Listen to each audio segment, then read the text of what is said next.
থাইল্যান্ডের রাজধানী ব্যাংককের উপকণ্ঠে একটি স্কুলে গুলির ঘটনায় শিক্ষার্থী ও শিক্ষক সহ অন্তত 7 জন নিহত হয়েছেন। আহত হয়েছেন আরও প্রায় 15 জন।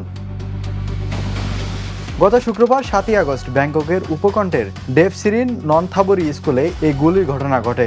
স্থানীয় সংবাদ মাধ্যমের প্রতিবেদনে বলা হয়েছে, হামলায় নিহতদের মধ্যে শিক্ষার্থী ও শিক্ষক রয়েছেন। ঘটনার পরপরই স্কুল এলাকায় নিরাপত্তা জোরদার করা হয়েছে। আহতদের উদ্ধার করে স্থানীয় হাসপাতালে পাঠানো হয়েছে। তাদের মধ্যে কয়েকজনের অবস্থা গুরুতর বলে জানা গেছে। স্থানীয় গণমাধ্যম জানিয়েছে, হামলার সন্দেহভাজন ব্যক্তি ওই স্কুলেরই একজন শিক্ষার্থী বলে ধারণা করা হচ্ছে। ঘটনার পর তারও মৃত্যু হয়েছে। তবে কিভাবে তার মৃত্যু হয়েছে তা নিয়ে এখনও পরস্পর বিরোধী তথ্য পাওয়া যাচ্ছে। কোনো কোনো প্রতিবেদনে পুলিশের গুলিতে তার মৃত্যুর কথা বলা হয়েছে, আবার কোথাও আত্মহত্যার কথা উল্লেখ রয়েছে। হামলার কারণ এখনও স্পষ্ট নয়। ঘটনাটি তদন্ত করছে থাই কর্তৃপক্ষ। স্কুলে এমন সহিংসতার ঘটনায় এলাকা জুড়ে শোক ও উদ্বেগ ছড়িয়ে পড়েছে। কর্তৃপক্ষ হামলার কারণ ও ঘটনার পূর্ণাঙ্গ বিবরণ জানতে তদন্ত চালিয়ে যাচ্ছে। Imran Hossain, the news.